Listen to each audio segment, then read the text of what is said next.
할렐루야. 함께 예배하는 교우들 주님의 이름으로 환영하고 축복합니다.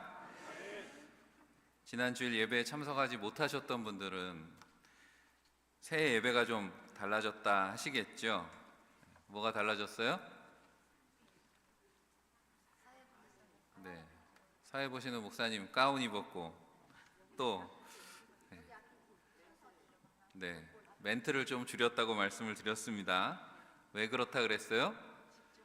예배에 집중하자 그랬습니다. 우리 한 사람 한 사람이 하나님 앞에 예배자입니다. 사회자의 인도를 따라가는 것이 아니라 우리가 수동적으로 참여하지 마시고 예배에 적극적으로 임하시라고. 그래서 조금 서둘러 오셔서 은혜를 사모하는 마음으로 예배를 위해서 기도하시고 주보 보시고 영상에 좀 실수가 있더라도 교동문이나 찬송하는데 놓치지 않도록 미리 표해 놓으시고 그렇게 준비하시라 부탁을 드렸습니다. 그러다 보니 지난주에 이것저것 당부하다 보니까 제가 하나를 빼놓고 말씀 안 드렸더라고요.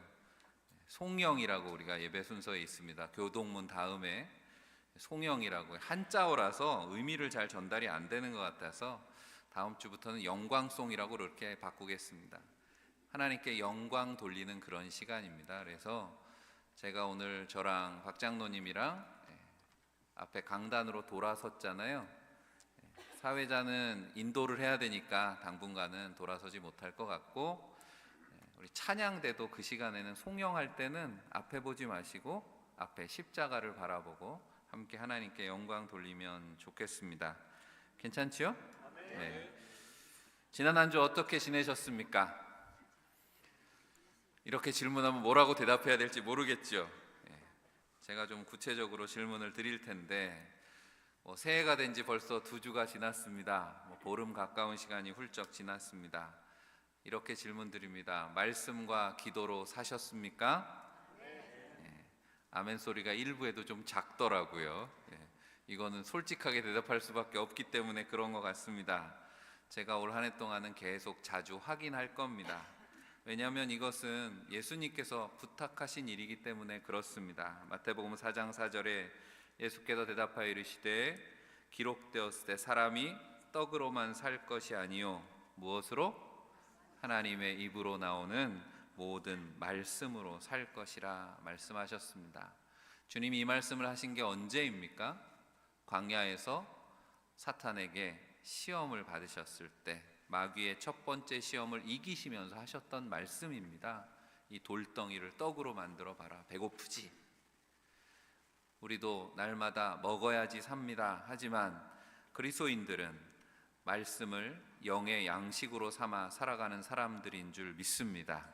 여러분 주보에 1년 1독 하시라고 이번 주 성경 분량을 적어드린 것이 그저 통독하시라고 적어드린 것이 아니라 우리는 말씀을 먹어야 사는 사람들이다라고 하는 것을 기억하시라라고 하는 겁니다.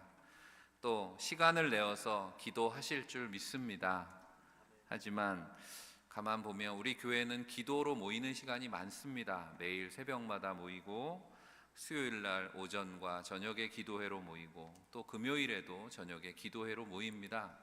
기도하는 시간이 많이 있는데 가만히 보면 기도에 참석하지 않는 분들이 더 많습니다. 그래서 궁금해서 물어보는 겁니다. 언제 기도하십니까? 여러분 언제 기도하셔요? 식사 전후에 하는 기도를 가지고 기도 다 했다고 생각하시지는 않을 겁니다. 정말 기도하고 계십니까?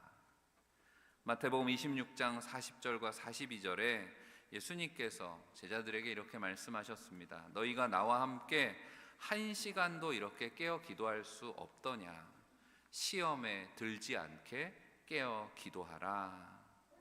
십자가를 지시기 전에 겟세마네에서 주님께서 기도하시고 나서 제자들에게 하셨던 말씀입니다. 제가 기독교를 기도교다 이렇게 요약해서 말씀을 자주 드립니다. 왜냐하면 하나님 앞에서 우리가 예수님의 이름으로 기도한다라고 하는 것이 우리 기독교인에게는 큰 특권이기도 하고 또 사명이기도 하기 때문에 그렇습니다. 사탄은 예수님을 공격하듯 우리도 늘 공격합니다. 호시탐탐 틈을 노립니다. 그리고 사탄의 공격하는 곳이 어디입니까? 우리의 마음과 생각이라고 하는 것입니다. 그렇기에 여러분, 생각이 염려가 되기 전에 뭐 하라 그랬습니까? 생각을 기도로 바꾸시라 그랬습니다. 내 마음에 드는 생각이 있으면 그것은 내가 기도해야 될 제목이라는 것을 명심하시기를 바랍니다. 기도하지 않으면 염려가 쌓이고 반드시 시험에 빠지게 되어 있습니다.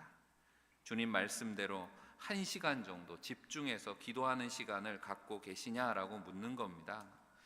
매일 안 되면 일주일에 한 번이라도, 1시간이라도 좋습니다. 여러분, 시간을 구별하시고 영적인 싸움에 승리하시는 성도들이 다 되시기를 바랍니다. 현대인들은 다 바쁘다고 이야기합니다. 아유, 목사님 바쁩니다. 그런데 우리는 그렇게 말하면서도 스스로 다 잘 압니다. 바쁘다는 건 핑계라고 하는 겁니다. 바쁠수록 돌아가라고 했습니다. 내 시간을 멈추고 하나님의 시간 안에 거하는 것이 오히려 더 지혜로운 삶의 방법인 줄 믿습니다. 제가 작년 연말에 연합속회 때, 연합속회 오신 분들은 들으셨어요. 전도사 시절에 들었던 이야기를 하나 말씀을 했습니다. 예수 믿으면 기뻐지고 이뻐지고 바빠진다고. 제가 같이 사역했던 부목사님이 하셨던 얘기인데, 제가 들을 때마다 좀 유치하다 생각했습니다. 그때는. 왜냐하면 저처럼 말씀을 안 하셨거든요. 이 부목사님이 뻘을 강조하시는 거예요, 말씀할 때마다. 그럼 어떻게 얘기하셨겠어요? 여러분, 예수 믿으면 기뻐지고 예뻐지고 바빠집니다, 이렇게 얘기하니까 뭐 이렇게까지 얘기를 하시는가, 좀 유치하네, 이렇게 어린 나이에 그렇게 생각했는데, 목회하면서 지나면서 보면 볼수록 그 말씀이 맞더라고요. 우리의 신앙을 점검할 수 있는 중요한 이야기들입니다. 여러분, 구원의 기쁨으로 살고 계십니까? 그렇게 날마다 기쁨이 넘치시기를 바랍니다. 아멘은 하셨는데 언제부턴가 기쁨은 사라지고 바쁘기만 하시지는 않습니까? 요한복음 15장 11절에 예수님께서 말씀하셨습니다. 내가 이것을 너희에게 이름은 내 기쁨이 너희 안에 있어 너희 기쁨을 충만하게 하려 함이라. 주님은 우리에게 기쁨을 주기를 원하십니다. 여러분이 그리스도인으로 산다라면 여러분 안에 주님이 주시는 기쁨이 있어야 될 줄로 믿습니다. 데살로니가전서 5장 16절 18절 말씀도 너무 잘 아시잖아요. 같이 읽어볼까요? 항상 기뻐하라, 쉬지 말고 기도하라, 범사에 감사하라. 이는 그리스도 예수 안에서 너희를 향하신 하나님의 뜻이니라. 아멘. 항상 기뻐하는 것이 그리스도 안에 살아가는 사람이라면 하나님의 뜻이 여기에 있다라고 바울이 고백하고 있습니다. 우리 그리스도인들을 하나님 나라 백성, 천국 백성 이렇게 부릅니다. 무슨 말입니까? 우리가 앞으로 장차 천국에 갈 백성이다, 구원받은 백성이다, 그런 의미이기도 하지만 주님이 가르쳐 주신 기도처럼 하늘의 뜻이 이 땅에도 이루어지기를 기도하는 사람들, 다시 말하면 하나님의 나라를 이 땅에 이루어가는 사람들이기에 천국 백성이라고 하는 겁니다. 로마서 14장 17절 말씀을 새 번역으로 읽으면 하나님의 나라는 성령 안에서 누리는 의와 평화와 기쁨입니다, 그랬다는 거예요. 우리가 하나님 나라 백성으로 산다면 그것이 어떻게 증명되어야 되는가? 우리의 삶에 성령 안에서 누리는 의와 평화와 기쁨이 있어야 된다라고 성경이 말씀합니다. 그래서 오늘 말씀 제목이 뭡니까? 기쁨의 공동체를 이루는 것입니다. 우리 교회가 예수님이 원하시는, 우리에게 주기 원하시는, 또 하나님 나라의 뜻이 우리 가운데 이루어지는 기쁨의 공동체 되기를 주의 이름으로 축복합니다. 저는 그 기쁨의 공동체를 우리 교회 안에 작은 교회부터 이루어 갔으면 좋겠습니다. 그래서 우리 속회를 그렇게 기쁨의 공동체로 바꾸어 가고 싶습니다. 형식적으로 조직해서 의무감으로 모이는 속회, 그런 속회가 지금 보면 잘 모이지 않습니다. 속회 잘 되십니까?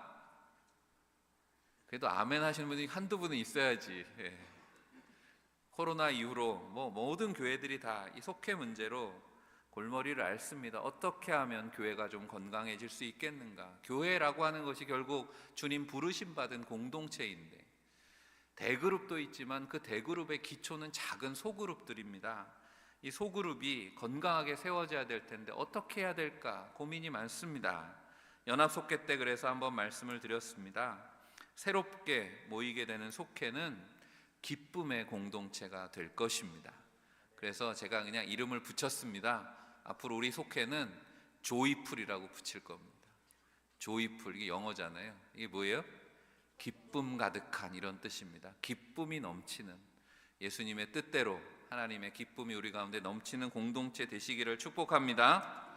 그러면 궁금하잖아요. 도대체 어떻게 하시겠다는 이야기인가? 연합속회 때 말씀드렸지만 일단은 누구랑 있으면 기쁘십니까? 뭘 하시면 기쁘십니까?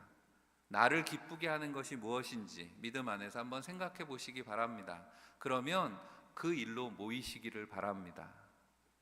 제가 특정하지 않는 것은 선입견이 될까 봐 그런 것인데, 예를 들면 그런 겁니다. 여러분들 중에 뜨개질 좋아하십니까? 뜨개질 좋아하시는 분들끼리 속회로 모이시기를 바랍니다. 나이와 지역과 연령과 아무 상관없습니다. 함께 나누기 기쁜 분들끼리 모이시라는 겁니다. 그리고 모여서 뜨개질만 하시라는 게 아닙니다. 함께 모여서 기도하고 예배하고, 또 두 가지 꼭 하시라고 말씀을 드립니다. 하나는 교회 선교에 참여하시기를 바랍니다. 그리고 우리 교회 다음 세대를 위한 교육에 투자하시기를 바랍니다. 그러면 됩니다. 그 다음에는 즐거운 일, 기쁜 사람들과 모이라고 해서, 그러면 목사님 몇 명이 모이면 됩니까? 이렇게 물으시는 분들이 있더라고요. 성경적으로 두세 사람 이상 모이면 됩니다. 두세 사람이 주님의 이름으로 모이는 곳에 함께 하실 줄 믿습니다. 그렇다고 두세 사람만 모이지 마시고 그럼 몇 명까지 모이면 됩니까? 또 이렇게 물으시는 분이 있습니다. 제가 일단 가이드라인은 8명, 9명 정도는 모이시기 바랍니다 할 겁니다. 2명, 3명 모이셔도 되고 8명, 9명 모이셔도 됩니다. 10명은 안 됩니까? 가능할 것 같기는 한데, 제가 8명, 9명이라고 말씀드린 것은 승합차 한 대에 타기에는 10명이 넘어가면 어려울 것 같습니다. 그래서 속회가 어디를 가려고 해도 조문을 가든 뭘 하든 속회로 움직이려면 글쎄 8명, 9명이 좋겠습니다.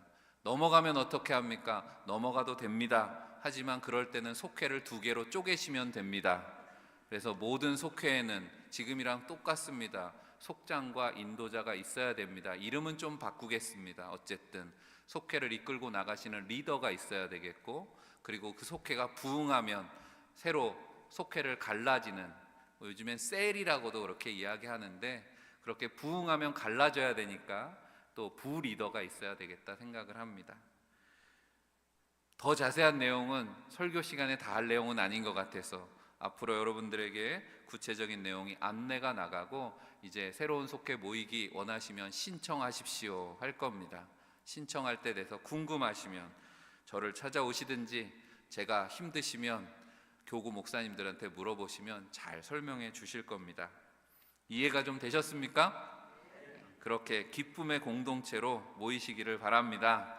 오늘 우리가 읽은 로마서 말씀으로 우리가 그렇게 기쁨의 공동체로 새롭게 되려면 어떻게 해야 할지 은혜를 나누기를 원합니다. 여러분들이 로마서를 읽어보셨으면 로마서를 크게 2부분으로 나눈다는 거 들어보셨을 겁니다. 11장까지를 교리적인 내용이 있다고 하죠. 이신칭의라고 하는, 믿음으로 구원을 얻는다라고 하는 복음의 핵심적인 내용들을 11장까지 바울이 잘 설명을 해 놓았습니다. 그리고 이제 12장부터는 그렇게 믿음으로 살아가는 삶, 그리스도인의, 구원받은 그리스도인의 생활에 대해서 구체적인 내용을 말씀합니다. 오늘 말씀을 통해서 먼저 우리가 기쁨에 참여하시기를 바랍니다. 15절 말씀입니다. 즐거워하는 자들과 함께 즐거워하고 우는 자들과 함께 울라 말씀합니다. 조이풀이라고, 기쁨이 충만한 공동체라고 해서 단순히 모여서 웃고 떠들기만 하라고 하는 것이 아닙니다. 성도의 교제는 그런 게 아니기 때문에 함께 하라라고 하는 말씀에 오히려 우리가 주목해 봐야 되겠습니다. 각박한 현대사회의 성격을 표현한 말 중에 군중 속의 고독이라는 말을 들어보셨을 겁니다. 도시를 살아가고 직장 생활, 많은 조직에 우리가 소속돼 있어서 주변에 사람들이 많은 것 같지만 실제로는 많은 사람들이 외롭다라고 하는 거죠. 이 말을 처음 사용한 분이 미국의 사회학자인 데이빗 리스먼이라고 하는 분입니다. 이미 1950년대 이 말을 썼습니다. 군중 속의 고독. 주위에 아무리 사람이 많으면 무슨 소용이 있겠냐라고 하는 겁니다. 내 마음을, 내 사정을 알아주는 사람이 하나도 없다면 외로울 수밖에 없습니다. 현대인의 특징이 그렇다라고 하는 거죠. 아는 사람은 많은 것 같아요.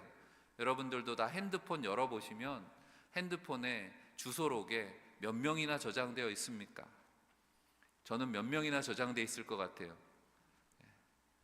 한 3,000명 되는 것 같더라고요. 교인들이 다 들어있으니까. 그런데 그렇게 사람이 주변에 아무리 많으면 뭐합니까? 함께 있는 것 같지만 내 마음을 알아주는 사람이 없다면 그렇게 살아간다는 거죠. 현대인들이 외롭게 각자 도생하면서 살아갑니다. 우리가 교회를 그리스도의 몸이라고 성경이 말씀하는데 우리가 한 몸이라고 하는 것을 어떻게 알 수 있습니까? 즐거움이든 고통이든 함께 할 때 한 몸인 줄로 믿습니다. 마음과 삶을 나누는 공동체, 공감이라고 이야기를 하죠. 공감하는 거죠. 그런 면에서 공감에 관한 한 최고의 모범은 바로 우리 주 예수 그리스도신 줄 믿습니다. 히브리서 4장 15절 말씀이죠. 우리에게 있는 대제사장은 바로 예수님을 말씀하는 겁니다. 우리의 연약함을 동정하지 못하시리가 아니요. 동정한다라는 말이 영어 성경에 보면 sympathizera 그랬습니다. 영어로 고통을 함께 나눈다라는 뜻을 가집니다. 육신을 입고 이 땅에 오신 우리 주님은 누구보다 우리의 처지를, 우리의 형편을, 우리의 마음을, 우리의 아픔을 가장 잘 공감하시는 분인 줄 믿습니다. 그렇다면 우리가 교회를 그리스도의 몸이라고 성경이 말씀할 때 그것이 의미하는 것이 뭐겠습니까? 주님이 우리와 함께 하셔서 그렇게 우리의 마음, 아픔과 괴로움을 아시고 그래서 우리를 구원하시고 위로하시고 치유하셨던 것처럼 교회는 그런 곳이다라는 말씀입니다. 서로의 마음을 헤아려주고 서로의 아픔을 알아주고 위에서 기도해주고 위로해주고 치유해주는 공동체, 그 안에 참된 기쁨이 거하게 되는 줄 믿습니다. 과연 그렇습니까? 대전 제1교회 그런 교회입니까? 아멘 하셔도 되잖아요. 뭐 이렇게 주저하세요? 그런 교회 될 줄로 믿습니다. 그런 교회인 줄 믿습니다. 우리가 성도의 교제를 믿습니다. 신앙 고백 날마다 합니다. 교회를 믿습니다. 성도의 교제를 믿습니다. 사도신경에 고백할 때 우리가 예배 시간마다 성도의 교제 시간이 있습니다. 옆에 있는 교우들과 평화의 인사를 나눕니다. 사랑합니다. 축복합니다. 하는 것이 성도의 교제가 아니라고 하는 겁니다. 성도의 교제는 그리스도 안에서 한 몸 되어서 주님이 하셨던 것과 같은 그 사랑의 역사에 참여하는 일이 진정한 성도의 교제이고, 우리가 성도의 교제를 믿습니다 고백할 때는 우리가 그것을 하고 있어야 진짜 고백이 된다라고 하는 겁니다. 하지만 덩치 큰 어린아이처럼 미성숙한 그리스도의 몸은 아닌가 우리를 날마다 살펴야 되겠습니다. 이웃을, 형제들을 내 몸처럼 돌아보고 계시냐라고 하는 겁니다. 사랑을 나누는 일에, 기쁨과 슬픔을 함께하는 일에 참여하고 계시냐라고 하는 거죠. 우리가 주보에다가 환우 명단을 올려놓습니다. 그러면 누가 입원했구나 하고 지나가시면 안 됩니다. 연로하신 분들 또 환우들을 위해서 기도하시기를 바랍니다. 그리고 그래도 내가 좀 친분이 있다고 생각하시면 잘 지내시는지, 회복은 하셨는지, 퇴원은 하셨는지, 어떻게 교회 나오시지 못하는 것 같은데 찾아가 보시고 기도해 주시기를 바랍니다. 여러분들이 잘 아시는 고린도서 13장에 주님 닮은 이 사랑이 없으면 우리는 아무것도 아니라고 성경은 말씀합니다. 서로에 대해서 살핌이, 공감이 없으면 구원이고 복음이고 아무리 떠들어도 그저 시끄러운 꽹가리 소리밖에 안 된다. 성경은 말씀합니다. 꽹가리 소리 시끄럽습니다. 누가 귀담아 듣지 않는다는 겁니다. 우리가 예수 믿으세요 아무리 전도지를 가지고 전도 물품을 나누어 준들 그들의 마음을 움직이지 못한다라고 하는 겁니다. 빛과 소금이라고 부름받은 교회와 그리스도인들이 세상에 영향력을 미치라고 하는 말씀인데 아무런 영향력도 미치지 못하게 되는 것 아니겠습니까? 세상을 향한 사랑 때문에 주님께서 십자가를 지고 가실 때 누가복음 23장에 보면 많은 여인들이 주님을 따라가면서 가슴을 치면서 슬피 울었다 그랬습니다. 그들이 주님의 마음, 주님의 아픔에 공감한 것입니다. 그때 주님께서 뭐라고 말씀하셨습니까? 누가복음 23장 28절에 예루살렘의 딸들아 나를 위하여 울지 말고 너희와 너희 자녀를 위하여 울라. 주님의 십자가 고통에 참여하기를 원한다면, 다시 말해 멸망길로 가는 세상을 위한 주님의 마음을 내가 공감한다면 세상을 위해서, 죄인들을 위해서, 우리 자녀들을 위해서 울라는 것입니다. 기쁨의 공동체가 되기를 원한다면 모든 공동체는 선교의 사명, 교육의 사명을 함께 해야 된다고 말씀하는 이유입니다. 우리만 좋아서, 우리만 즐거워서 모이면 주님이 기뻐하시겠습니까? 우리의 기쁨을 나누고 섬김으로 그리스도의 사랑을 전하는 여러분들이 다 되시기를 바랍니다. 오늘 우리 교회가 세상에 서 있는 이유입니다. 세상을 위해서 울라, 십자가 지신 주님의 사랑에 공감하고 죄로 인해 죽어가는 세상의 고통에 공감하고 죽어가는 우리 다음 세대들, 우리 자녀들 지금 어디에 있냐는 겁니다. 학원에 가 있고 취업 준비하고, 과거에는 자녀들과 함께 예배하는 것을 당연하게 생각했는데 이제는 자녀들을 이기지 못하는 그런 시대가 되었습니다. 어떻게 할 거냐는 거죠. 애통하는 자가 복이 있다, 주님 말씀하십니다. 왜 그렇습니까? 내가 누군가를 위해서 울어줄 때 주님이 우리를 위로해 주실 줄로 믿습니다. 이웃과 세상의 아픔에 공감하는, 그래서 눈물이 기쁨이 되는 그런 기쁨의 공동체가 되시기를 간절히 바랍니다. 두 번째로 그리스도의 마음으로 이해해야 되겠습니다. 공감이라는 말이 같은 마음이라는 그런 뜻이잖아요. 우리가 이렇게 같은 공간에 많이 모여 있지만 마음이 같지 않으면 공감이라고 할 수 없습니다. 그래서 16절은 너희가 서로 마음을 같이 하며 라고 말씀합니다. 마음을 같이 하며 라는 말씀을 읽을 때마다 말씀을 뒤집어서 읽어보게 됩니다. 본래 의미는 마음을 같이 하며 라는 말씀이 자꾸 나오는 이유는 마음을 같이 하지 못하기 때문 아니겠습니까? 한 마음이 되라 말씀하는 이유는 실제로는 한 마음이 아니기 때문에 그런 말씀이 있는 거겠죠. 왜 그렇습니까? 우리가 한 마음이 되는 것이 어렵습니다. 옆에 있는 성도들을 잠깐 이렇게 한번 보시기를 바랍니다. 너무 뚫어져 쳐다보면 민망하니까 옆에 있는 분들 보시면 마음이 어떤 것 같아요? 이번 한 주 기쁘게 사신 것 같아요? 아니면 고민거리가 많은 것 같아요? 기쁘게 살았대요? 네, 그래요. 옛말에도 열길 물속은 볼 수 있습니다. 하지만 사람의 마음속은 알 수가 없지요. 웃어도 내가 웃는 게 아닌 적이 너무나 많잖아요. 내 마음도 모르는데 남의 마음은 어떻게 알 수 있겠습니까? 설령 마음을 좀 안다고 하지요. 하지만 그 마음을 믿을 수가 있습니까? 이분이 지금 웃고 있는데 내일도, 이번 한 주도, 다음에 만날 때도 웃고 있을지 우리는 장담할 수 없습니다. 왜 그래요? 우리의 삶이 우리를 그냥 내버려 두지 않고, 그래서 우리의 마음은 수시로 변하기 때문에 그렇습니다. 예레미야 17장 9절 말씀에 만물보다 거짓되고 심히 부패한 것은 마음이라 누가 능히 이를 알리오마는 그랬습니다. 하나님 외에는 우리의 마음을 알 수가 없습니다. 그리고 죄인의 마음은 부패했기 때문에, 썩었기 때문이라고 성경은 말씀합니다. 무엇이 우리의 마음을 변하게, 썩게 만듭니까? 우리 안에 있는 욕심, 이기적인 욕망 때문에 그렇습니다. 그래서 마음을 지켜라, 여기에서 생명이 나온다, 성경은 말씀하는 거죠. 그리고 주님은 우리의 마음을 보시겠다, 우리의 표정을 보시지 않는다는 거죠. 겉으로 아무리 웃는들, 기쁜 척한들 소용없다는 거죠. 하나님은 우리 마음이 어떤지 다 아시기 때문에. 이처럼 내 마음조차 알 수 없고 안다고 해도 변덕이 심해서 믿을 수 없는 그런 마음들이 모여서 하나가 된다라고 하는 게 얼마나 어려운 일이냐고 하는 겁니다. 그 마음이 언제 하나가 됩니까? 성령이 임하실 때 하나가 되는 줄 믿습니다. 성령이 임해야 되는 거예요. 그래서 성령 충만을 구하는 이유입니다. 성령 강림 후에 초대교회에서 일어났던 일을 성경은 이렇게 기록합니다. 사도행전 2장 46절에 날마다 마음을 같이 하여 성전에 모이기를 힘썼다. 성령의 역사가 일어났을 때 이기적인 욕망으로 가득한 흩어진 마음들이 회복되어서 고침을 받고 한 마음이 되었습니다. 한 마음이 되니까 어떤 역사가 나타납니까? 우리 그렇잖아요. 마음을 합하면 두려울 게 없습니다. 모든 것들을 다 상대할 수 있습니다. 뭘 하든지 기쁩니다. 힘든 일이 없지요. 무엇을 나누든 아깝지가 않습니다. 그러니 초대교회가 부흥했다는 거예요.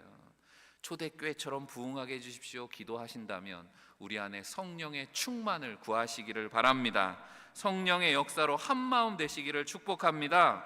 그렇게 마음을 같이 하는 공감은 어떻게 드러나게 되느냐면 겸손함으로 드러나게 되어 있습니다. 그래서 16절에 마음을 같이 하며 라는 말씀에 이어지는 말씀이 뭡니까? 높은 데 마음을 두지 말고 도리어 낮은 데 처하며 스스로 지혜 있는 채 하지 말라 말씀하는 겁니다. 마음을 같이 하는 비결이 여기에 있습니다. 마음을 낮추는 것입니다. 주님이 육신을 입고 이 땅에 오셨습니다. 주님이 낮아지셨다 성경은 말씀합니다. 주님이 낮아지신 이유가 무엇입니까? 죄인인 우리는 우리 힘으로 하나님께 갈 수 없기 때문에, 우리는 스스로 높아질 수 없는 존재이기에 주님이 낮아지셔서 우리를 찾아오신 겁니다. 여기에 구원의 비밀이 있고 하나됨의 비밀이 있는 겁니다. 우리를 빛이라고 불러주셨습니다. 저와 여러분은 주님 보시기에 빛인 줄 믿습니다. 그런데 이제는 우리가 빛의 비밀도 과학이 발달하니 별걸 다 알게 되었습니다. 빛에는 똑같은 게 아니라는 거예요. 빨주노초 파남보가 그 안에 들어있는 것을 알게 되었습니다. 무슨 말입니까? 스펙트럼이 있다는 거예요. 교인이 다 똑같지 않다는 겁니다. 다양한 배경과 환경과 생각을 가지고, 정치적으로도 그렇잖아요. 총선 앞두면 야당이니 여당이니 그러고 서로 씨름들 하실 거 아닙니까?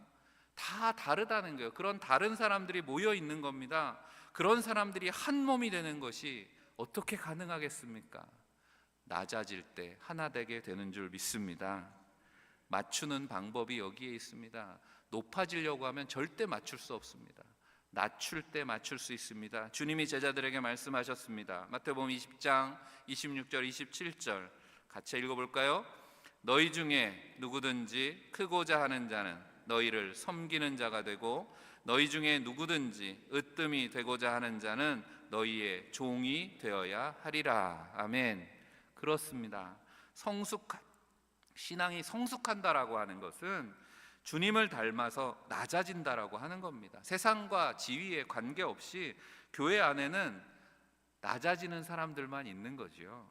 낮아지고 섬길 때 서로의 처지와 형편을 알게 되기 때문에 그렇습니다. 주님이 우리를 이해하시기 위해서 낮고 천한 육신을 입고 오신 것처럼 여러분들이 사랑하는 성도들의 삶의 자리에 찾아갈 때 그들을 이해할 수 있는 겁니다.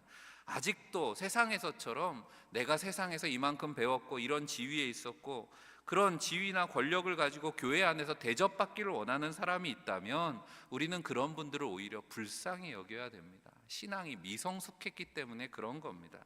공감 능력이 부족해서 그런 겁니다. 여러분, 만나면 즐거운 사람들끼리 속회를 만들려고 하니까 여러 가지 또 우려들을 이야기합니다. 목사님, 끼리끼리만 모이면 어떻게 합니까? 그건 오늘 말씀을 잘 묵상해 보시면 다 답이 나오는 겁니다. 소극적이어서 적극적으로 참여하지 못하거나 연세가 있어서 거동이 불편하거나 그런 분들은 소외되는 것 아닙니까? 염려를 이야기합니다. 당연히 우리가 관심을 기울여야 될 부분입니다. 하지만 성령 안에서 우리가 하나 되면 다 해결될 줄로 믿습니다. 관심을 가지면 다 해결될 거라는 거예요. 성령의 역사로 우리 마음이 고침을 받고 주님 닮은 겸손한 마음으로 하나 되시기를 다시 한번 주의 이름으로 간절히 축원합니다. 그렇게 우리가 기쁨과 슬픔을 함께하고 주님 닮은 겸손한 마음으로 하나 되는 공동체를 만들어야 되는 이유, 오늘 마지막으로 말씀합니다. 악한 세상을 이기기 위해서 그렇습니다.